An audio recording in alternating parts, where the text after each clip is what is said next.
All right, we're back. This is a joint meeting with House Healthcare and Senate Health and Welfare. We're continuing our look at what's happening as a result of Act 167. We're now going to have Wendy Trafton join us. And Wendy, why don't you introduce yourself for the record? And then we have your PowerPoint here and we'll get it up on the screen as well. So thank you for being here. Thank you. Good morning. My name is Wendy Trafton. I'm the Deputy Director of Healthcare Reform in the Vermont Agency of Human Services. And thank you so much for inviting me here today. Should I share my slides now? That'd be great.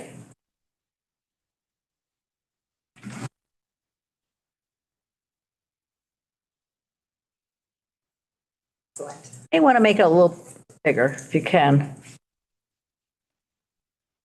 It might be out of my wheelhouse. I'm going to try. Presentation, Yeah, on the far right. lower right corner with a little podium looking thing. I just have to move some things around a bit. I used to have an expert. Okay.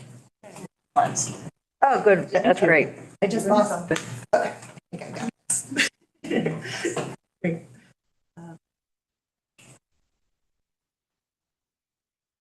Thank you. My testimony today is an update on the Office of Healthcare Reform's work related to Act 167 of 2022, Section 1, which is the development of a proposal for a subsequent all-payer model agreement. For the record. She did. Are you going to, did you introduce yourself? I already? did, but I couldn't, yeah. Where was I? Oh, no. Really focusing on presentation. Right. This is not good. I'm nervous of some being able to share the screens. Right, the charges listed here, and that includes, we heard previously, but I'll just repeat, the development of a subsequent agreement with the Center for Medicare and Medicaid Innovation, which secures Medicare's sustained participation in multi-payer alternative models in Vermont. Ensuring the process for developing that proposal includes opportunities for meaningful participation, and I'm sorry. For meaningful participation from the full continuum of healthcare and social service providers, payers, participants in the healthcare system, and other stakeholders. Providing a simple and straightforward process to enable interested stakeholders to input easily. And providing an update by March 15th, 2013, which has already been submitted last year. I'd like to provide a brief background on the current Vermont all-payer model. The Vermont All-Payer Accountable Care Organization Model Agreement, which is signed by the Governor, Secretary of the Agency of Human Services, and Green Mountain Care Board Chair, is an arrangement with the federal government that allows Medicare to join Medicaid and commercial payers to pay for healthcare differently. Within the model, the state has accountability for cost, population health, and quality. The model creates a mechanism to shift from paying fee-for-service for each individual service to predictable prospective payments that are linked to quality. The goal of changing payment is to reduce healthcare cost growth, maintain or improve quality, and improve the health of Vermonters. The current model that we're in today relies on an accountable care organization to develop a voluntary network of providers that agree to be accountable for care, cost, and quality for their attributed patients. The original performance period for the model was 2018 to 2022, so it's expected to have 5 performance years. We're currently in a 2-year extension period, which is set to end this year. The extension period was suggested by the federal government to serve as a bridge to a future federal state model that at the time of those discussions was still under development. At that time, it was expected that the federal government would implement the new model in 2025. So there are many benefits associated with continuing to include Medicare in Vermont healthcare reform. Vermont is and has been a low-cost state for Medicare. By continuing to participate in these programs with Medicare, It supports the development of baseline financial calculations that recognize the state's past reforms that have saved money for Medicare. So we've had positive evaluations showing that there's been savings generated from programs like the Blueprint for Health and SASH. Continued participation allows Vermont to influence Medicare reimbursement for providers. It maintains over $9 million in annual funding for Medicare's portion of the Blueprint for Health and SASH. And it allows for certain waivers of Medicare regulations. These waivers allow the state to deliver care differently. And it also allows the state to propose new waivers during the terms of the demonstration. And it also allows for alignment in priorities, payment models, quality measures, and reporting, which sends a stronger system to the healthcare system partners.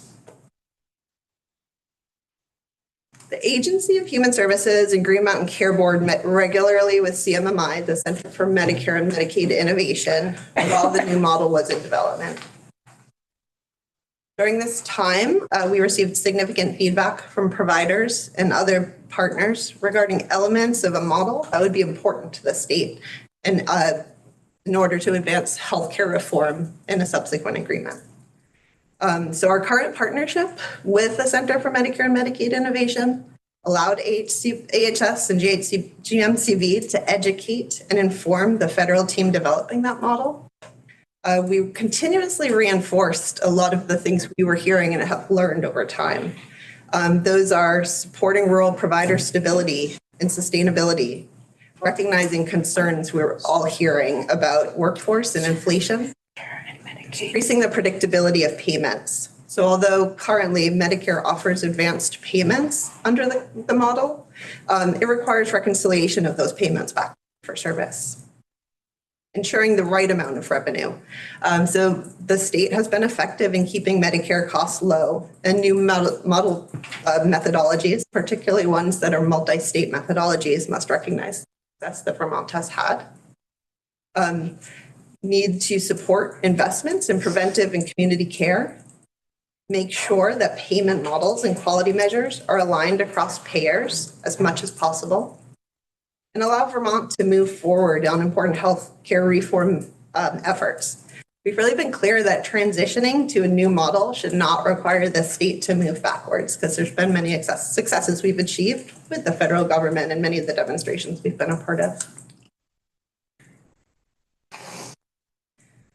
So I think I mentioned this slightly, but the federal government has decided not to continue single state agreements and is seeking to offer models that multiple states can apply to under consistent terms. They've indicated that states like Vermont, Maryland, and Pennsylvania that currently have single state agreements can apply to the new states advancing all-payer health equity approaches and development, or as we typically call it, the AHEAD model. A notice of funding opportunity was released on November 16th of last year, which this provides further details on the model. There are still further details still to come, but this lays out a lot of the approaches and strategies within the model. So there are multiple cohorts that vary by the length of the implementation period and implementation start date. Proposals for the first two cohorts of states are due on March 18th.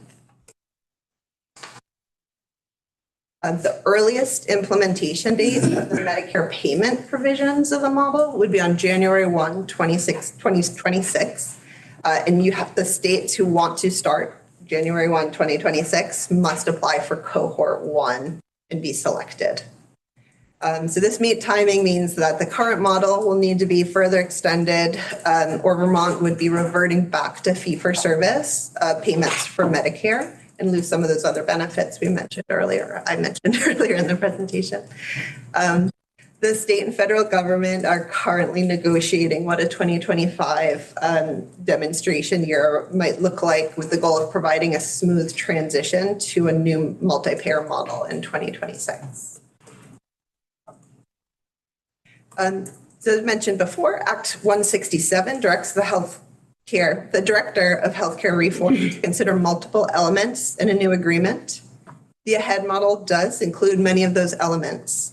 So they include total cost of care targets, global payment models, strategies and investments to strengthen access to primary care, mental health and substance use disorder treatment services, and strategies and investments to address health inequities, social determinants of health. While we've raised the need to focus on healthcare reform efforts across the care continuum, including subacute services and long-term service supports, the model does not include explicit strategies for achieving this. So that is something we've continuously raised with the federal government and would need to be doing some really creative state-specific thinking on how to achieve this. But CMMI has stated that the AHEAD model aims to support hospitals in transforming care delivery and shifting utilization to primary care and community-based care settings where appropriate through the incentives and flexibilities of the hospital global budget. So they see those supports coming sort of out of that hospital global budget flexibility that would be provided under this model. So the next few slides focus on opportunities for partner participation to date. So AHS and the Department of Financial Regulation convened the Healthcare Reform Work Group in 2022. It was pursuing 4 goals and mentioned again, it started in 2022. So at that time, the original goal was addressing issues impacting provider stability in the short term, many of which were caused by the COVID-19 public health emergency and associated workforce issues. Addressing challenges created by the current regulatory environment on provider stability. Informing the design of future financial and care delivery models in anticipation of the state of Vermont entering a subsequent agreement with the federal government, which would allow for multi-payer reform. And informing activities that support long-term hospital sustainability, so consistent with the item above. So the work group includes participants representing hospital and provider groups and healthcare payers. It has several groups and technical advisory groups that are focused on specific topics or issues. Since the summer of 22, AHS has extensively engaged the Healthcare Reform Work Group. It initially focused on that short-term stability I've mentioned and resulted in a list of action items related to workforce, regulation, systems flow, and revenue. In the fall of 2022, work began to establish a framework to inform discussions for the next multi-payer model. In February 2023, several technical advisory groups were formed to support technical discussions on design of a global budget model, which we just heard discussed by the GMCB, and Medicare waivers that would support care delivery transformations under a new model. Payer and primary care work groups were also added. And then additionally, in 2023, while discussions there were a number of discussions at existing AHS and GMCB forums, mechanisms for public input on our websites, regular updates at GMCB public board meetings by the Director of Healthcare Reform, and numerous additional meetings with provider groups. I'll cover this in further detail in the next few slides. So AHS, through that one rather quickly. The AHS leveraged existing forums to promote engagement with a wide range of stakeholders. So this included multiple engagements with the Department of Disabilities, Aging and Independent Living Advisory Board and Mental Health Integration Council convened by the Vermont Department of Health and Department of Mental Health.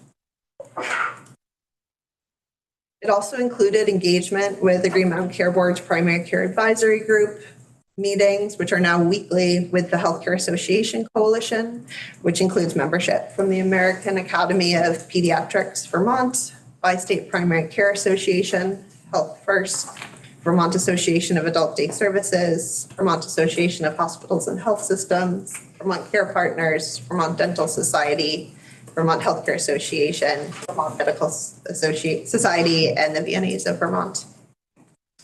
It also includes presentations to various organizations. So some of the examples listed here are the Cathedral Square Board, Vermont Information Technology Leaders Board, VIVA Clinical Utilization Review Board, Northeastern Vermont Regional Hospital Annual Meeting, Vermont Medical Society Board, Health First Leadership, and the co-chairs of the Health Equity Advisory Commission.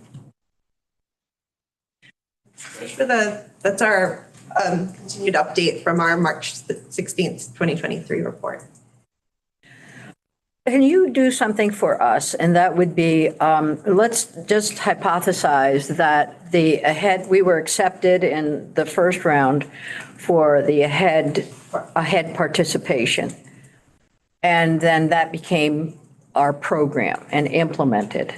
What would that look like for our hospitals, our providers, our community-based services? Can you just talk about it on a very sort of a boots on the ground?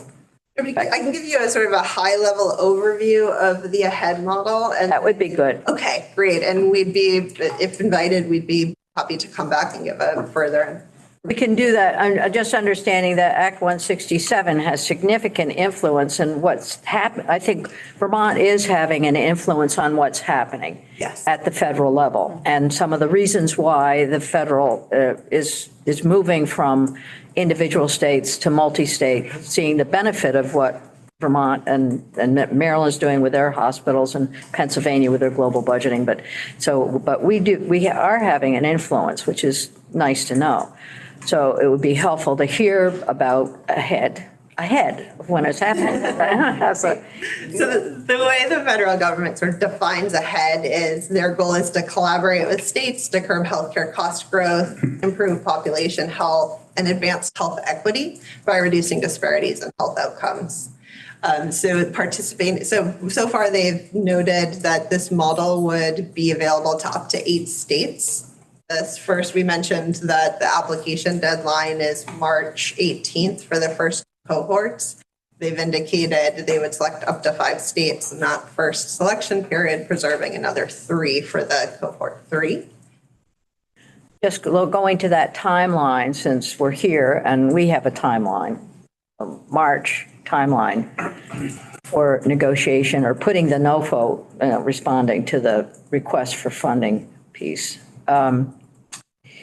And here we are as a legislature, and we might have some suggestions that we would like to make. How can we be involved before the March 18th deadline? We're currently working through all of the various components and questions that need to be responded to. We can sort of, I'm happy to take back thinking through the best strategy to do that and which areas you might want to influence the language on. I will note a lot of it is very high level and really CMMI looking for states to communicate their readiness to be able to participate in this model. So a lot of the details are going to be worked out from between the being selected and starting that implementation period. So that implementation period would start on July 1 if you were selected and go through, so July 1, 2024 to the likely execution of a state agreement on July 1, 2025. But that said, we do have to be very thoughtful thinking about how this will work within Vermont. We've talked previously about trying to figure out, with the Medicare methodology versus the state-specific methodology for hospital global budgets be better for the state. So we're trying to work through a number of those elements now. So it's also my understanding that there's less attention being paid to long-term care in the model and disabilities. Can we influence that in any way? Or is that some decision that's been made? Well, we have been, we have pushed forward looking for the model on the national level to really be including and thoughtful about how we're engaging in those important areas across the care continuum. So as we've heard, there impacts the quality of lives of individuals as well as all other parts of the healthcare system. The model itself is really the way it indicates those are included are really within those hospital global budgets, and I'll just note with the strong health equity focus, people with disabilities, for example, are a population of concern in our work to address health disparities. So as we develop our statewide health equity plan, and the hospitals are developing their health equity plans. I would expect there to be focus on these populations. I just would obviously be interested in your partnership on some of those strategies because there isn't significant funding coming for those purposes from the federal government. It is something we are going to continue and will continue to be exploring where could be strategic in this area. Second part, 1 second. Are you good? No, I'm gonna go back and ask my first question again, so. But Do you want me to No, you- the health same thing. head model? Okay, yeah, and my question's probably that question. I'm on the screen. in 3 years, going on for, this is for my 4th year dealing with healthcare. Right, yeah. Still trying to get my head around all these models, okay? What would a head replace in our system? Or does it? Or is it an add-on? What problems does it get at? And that's similar, so I'll try to answer that and the So other. that's our question. That's a great question. There we go. So today, the Vermont All-Payer Accountable Care Organization Model Agreement is the way that we're able to change the way Medicare participates as a payer here in Vermont. So it allows Medicare to pay differently and in alignment with Medicaid and commercial insurers. Without that, Medicare would continue to pay for fees for service, offer Medicare Advantage plans, but we wouldn't really be able to have that multi-payer alignment. Right. So that is what the federal government's saying, that's sort of ending. What we did is we had that, because we had the relationship, we had a good opportunity to really push what is working really well within our current system. What do we want to see recognized in a future model, since they weren't sort of willing to accept a subsequent request from us, which was sort of what Act 167 asked for, is a model, a subsequent agreement model. So what we did is we really pushed on, these are the things we need to see continuing. These are Vermont's successes. This is what it would mean to move forward on healthcare reform. So their response was participate in this multi-state model ahead. It has many of those elements that have been successful in Vermont. There's some things that we wish to see in there that aren't there. Like you mentioned, a focus across the care continuum. I think they were really trying to say, if we're sunsetting these special agreements we have with Vermont, Maryland, and Pennsylvania, how can we make sure there's some flexibilities for those states to continue to be doing what has worked well for them, or continue to advance reforms in those areas. So to that, the participating states that are selected to participate under a head, they'll be accountable for state-specific Medicare and all-payer cost growth targets. So that's similar to what we have today, but also primary care investment targets. So that is something new. Accountable for population health and health equity outcomes. So we have population health and quality measures under our current program, but this is a new focus on health equity, which I think is very exciting for the state and consistent with a lot of efforts that have already been happening, but a real focus to be doing that in our healthcare reform efforts. So it has. We have 3 questions in the queue. Okay, I'm sorry, I took too long. So Representative Chena, who's up on the screen, Representative Rebecca. and Senator Hardy. Thank you. Okay. I'm still struggling with understanding like what exactly a head is going to do. It sounds like it's going to replace the one care with something that goes across state lines. So I guess I'm so confused, because does this mean we just spent millions and millions of dollars on administration of one care and it's just going to go away? And then I guess I'm wondering, how much is it going to cost to join this partnership, and like what the benefits are and the risks are? And I'll stop there. I'm still really struggling with understanding it. And I'm also really sick, so I'm very confused today by everything. Forgive me. This is not helping. Join the club. I think, so we didn't do a comprehensive ahead model overview. So I'd be happy to, I feel like there's going to be a lot of questions on that if that's something we could. Yeah, but I think his question is really important to answer in terms of, it's not joining other states. It's That's key. That's key. So I'll answer that and I'll also just go over the model components and Sure. Yeah. finish that first question. Yeah. So by multi-state, it just means they're putting out an opportunity for more than one state to be a part of this model. So no other state could come in and say, I want to be in the Vermont all-payer accountable care model agreement, right? It doesn't, if we were in ahead, it doesn't, we were working with Maryland or another state. It just means we were all under consistent terms. We'll have similar state agreements with those other states, but our agreement is between the state and the federal government. We like other states that are selected, our model would include components like hospital global budgets and enhanced primary care payments, as well as we would be implementing the strategies laid forward to improve care management, mental health and substance use disorder integration, and have a focus on health-related social needs.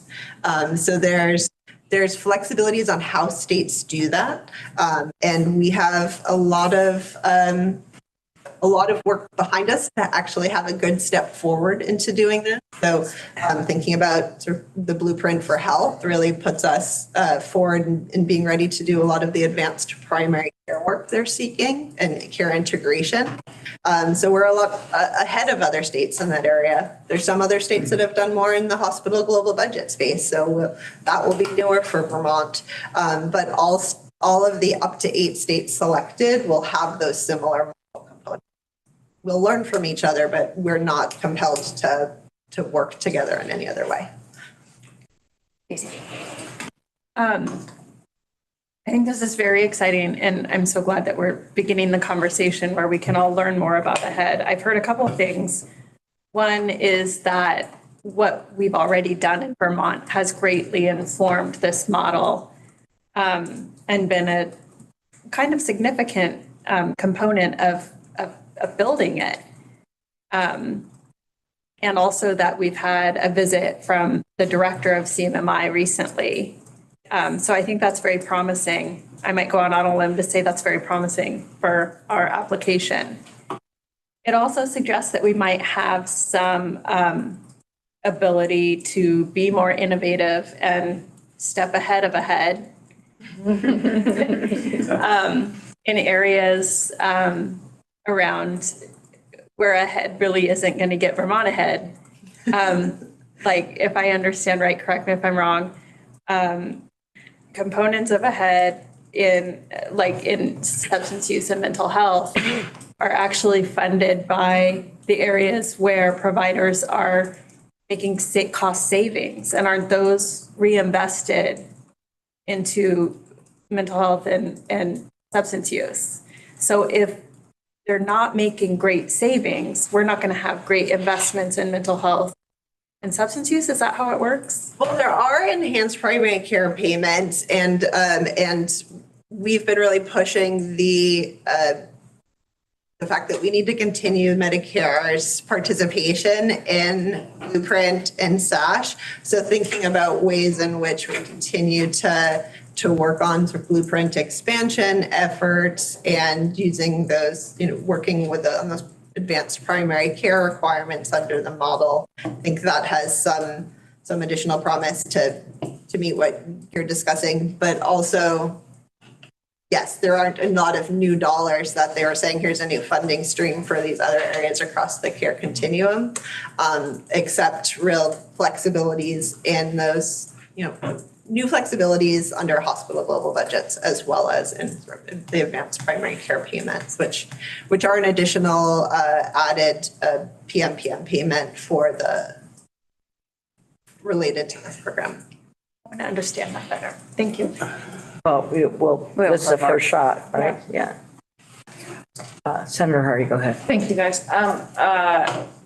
I think it would be really helpful to have a deep dive into what the AHEAD model is, because I didn't actually understand your answer to Representative Rebecca.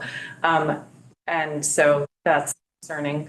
And so also, will this model include an ACO?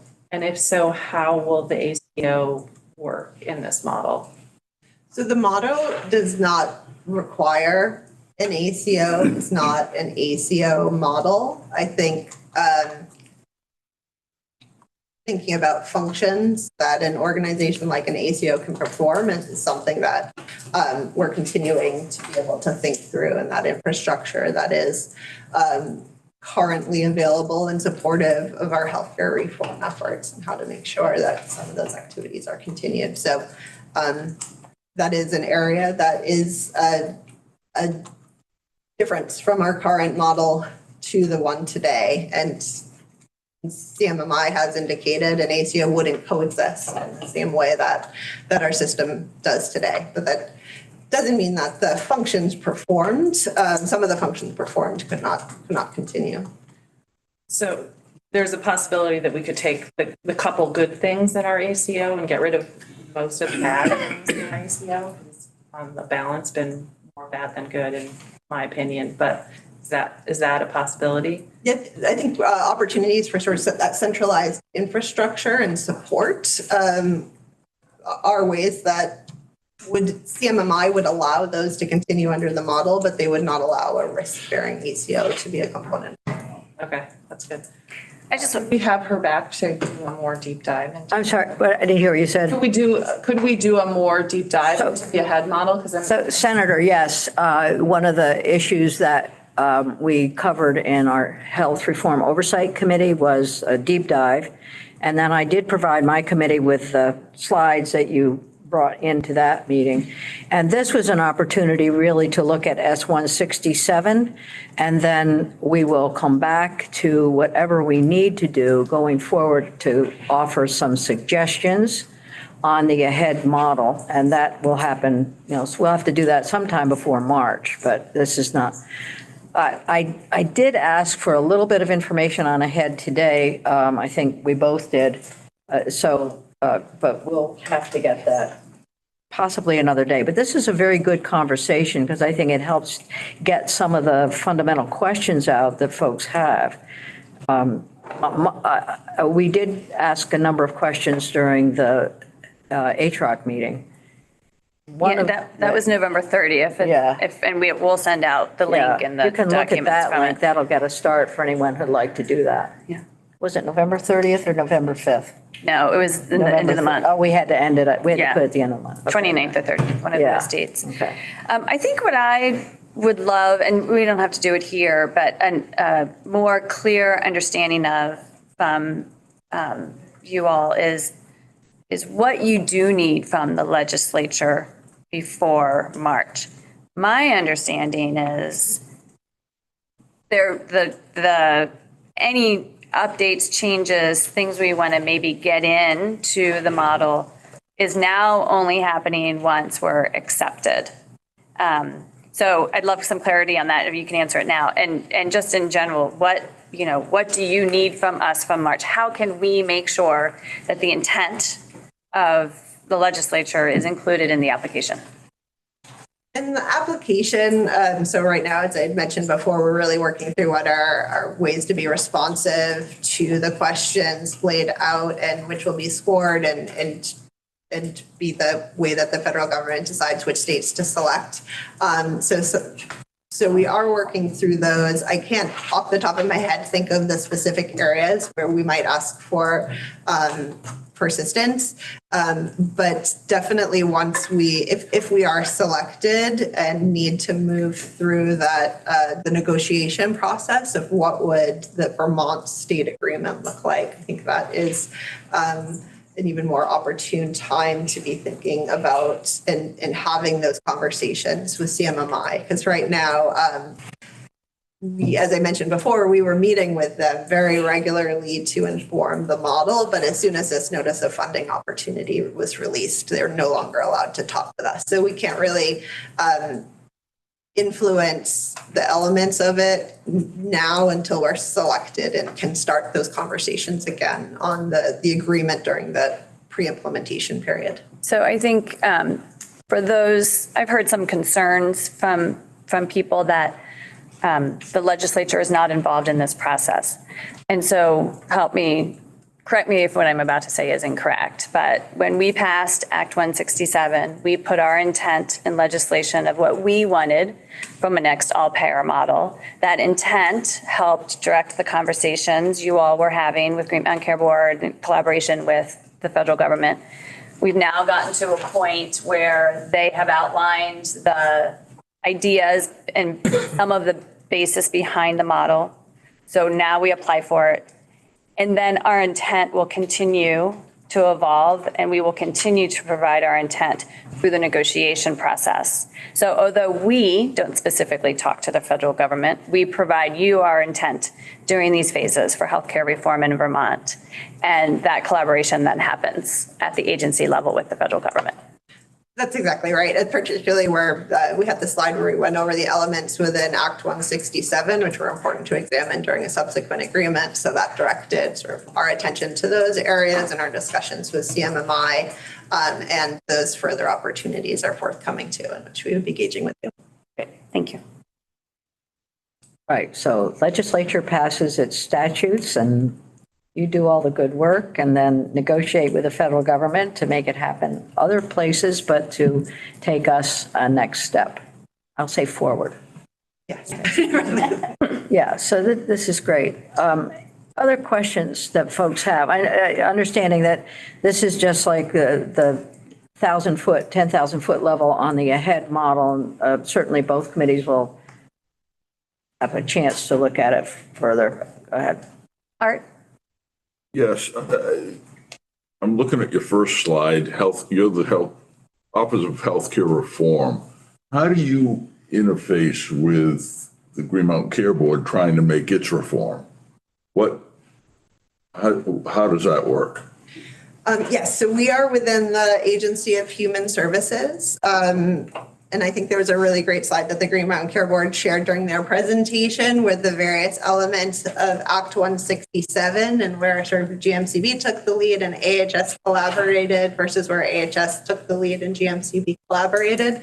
But we work very closely in our discussions with CMMI and within some of those technical assistance groups. We had mentioned, particularly on the hospital global budgets, Green Mountain Care Board member Lunge and the Director of Healthcare Reform co-chaired those meetings, and staff really participating and being very helpful on all of the other work, on many of the other work groups. So been trying to at least make sure we're all hearing, learning, and Okay, explaining to the federal government the position of the state of Vermont. thank you. Other questions? Okay, so in terms of the work that you're doing on 167 and next steps, we've done a huge amount already. And AHS is working synchronously with Green Mountain Care Board. Can you talk a little bit about the sort of the intersection, not just with the AHEAD model, but also with the 167 work that's going on? I through the Secretary's office, probably more, but you're also a part of that. Is there a specific section you're referencing? No, just generally how you guys are working together with the Green Mountain Care Board. Yeah. I mean, I don't know how to fully answer that other than we're very collaborative in approaching all of the work we're doing. So particularly one of the highest areas of activity, at least for me, I don't want to speak for everyone across the agency or our office, but is working on the development of the proposal that is due March 18th. So we're all have varied responsibilities in developing sort of the content related to that. So there's just a lot of sort of seamless communication in that work. And then where there's a number of other activities happening. I think we're all trying to be as helpful as well as gleaning all of the information that's being learned from other activities. So for example, the great stakeholder work that's happening, that's going to be an important part of informing things like our health equity strategies. So I think, I don't know if that fully answers your question. No, that's good. It's just a flavor for how things are happening. Were you involved when the CMMI folks came and visited along with the Green Mountain Care Board? And so the one story that I think is very informative about our rural environment is the CMMI folks came in and their experiences have all been in larger urban areas. And I think one of the really smart things that happened was that, I don't know whether it was you or the Green Mountain Care Board, put everyone in a car and took them to the Northeast Kingdom to understand the rural nature of Vermont and our healthcare system as being geographically remote. So We did have great discussions with, for 2 days, one with providers who are kind enough to sort of come to a single location despite us trying to really get that statewide feel. And then, yes, we did quite a caravan to the Northeast Kingdom. And I think that was very helpful to see what this looked like at a single hospital, but a hospital that, you know, looks like hospitals that serve Vermonters across the state. And so I think that was very impactful for them and the team they brought. And they were very excited about stopping for creamies too.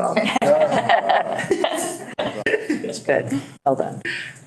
Any other questions? Just very quick, the AHEAD model has a website, and I'm wondering if you think that's a good resource, or is it not necessarily a resource for us? The federal website, I think, does have a lot of good material. It's great to hear their perspective too on what they're seeking to achieve. We are monitoring it regularly because they're doing these frequently asked questions documents, as well as they're having opportunities for office hours for states to call in. So I visit that website quite a bit, and some of the infographics are good pictorially. They don't give you that full detail, but between the notice of funding opportunity and some of the materials on there, I think it's a helpful way to really ground yourself in the model. Any other questions? Okay. Thank you. Thank you very much. Thank you. I understand the 167 was one question. The head is a slightly different one. We appreciate your expertise and coming in and sharing with us very much. Thank you. Thank you for having me. Unless there are other questions for Wendy, or is there any, just before we end, I'm going to look around the room. Is there anyone looking at Green Mountain Care Board or Blueprint or others, Diva Hospitals, any comment you'd like to make or questions or? I'll just add something. Why don't you come up here so we can hear you? Thank you. I took the comfy chair at the back. I'm going to put it in my terms if I did. Introduce yourself for the record. I'm John Soroy. I'm the executive director for Blueprint for Health. I've spoken to many of you before, if not all of you. I'm going to put it in my simple terms because I don't dive deeply into the website like my colleagues in the corridor do of healthcare reform. I looked at it. There's like, I think, one image and a slide that I saw, and I said they're copying the Blueprint expansion that the legislature just funded. And the reason why I said that was because they're emphasizing enhanced primary care, which we've talked about, that it's more than diagnose, treat, and out the door. It's screening for other things that might be affecting a person's health that you don't necessarily get about in an interview. And it's embedding a person to help address those needs. For example, a community health worker, which you all, the legislature funded for Blueprint, and we're already implementing. So that was my just very quick reaction. Like they're very, in my view, the hospital budget, global budget. They're taking that from Maryland, and they're taking a lot of the screening for mental health, substance use disorder from Rhode Island and from Vermont. Now, I don't know what's going on in every single state, but if I could ask them and listen in on those rooms where they all come up with, that's what it looks like on the surface. But I'm not giving you a heavily technical explanation because I can't. We like heavily untechnical. It was my immediate reaction of like, are they listening to our conversations? Are they visiting our website? Did they watch testimony? It was a bit odd, but flattering, I guess. And it looked like that because, we were instructed under Act 167 and we did have that opportunity to really go forward and push a number of the really successful initiatives in the state. Yeah.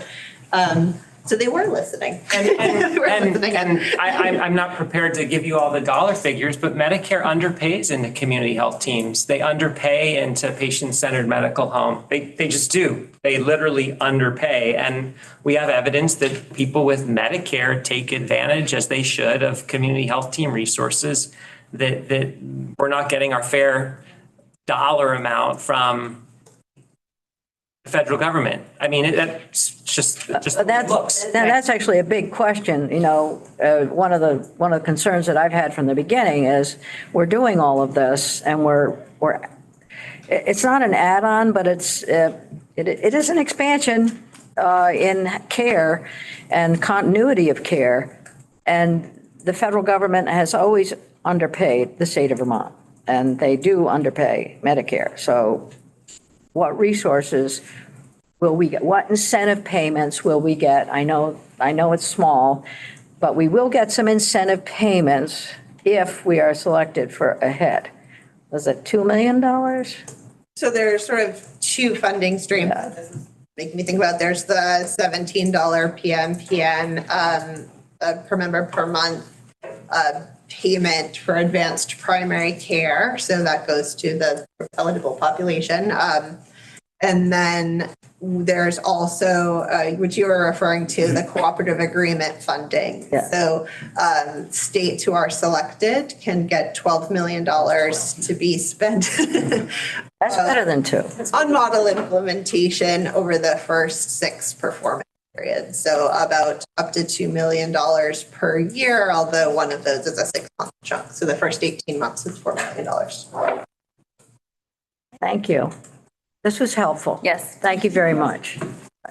It depends on where you are relative to the elephant in the room, what you see, and you were seeing primary care for us, and that helps us. And Blueprint extends, as you all know, into addiction, into women's health, for sure. So we are definitely more than that. But when I looked at their model, it just looked like they were listening in on our conversations. Yeah, exactly. That's great, right? Are we proud? Well, no, but the blueprint, and we all know the blueprint has received significant attention across the country ever since we started it. And it's just so important to us all. So, thank you. Thanks for your work. Thank you for your work. Any other questions? Any other comments? What happens when you ask for comments? Comments. We're good. So we'll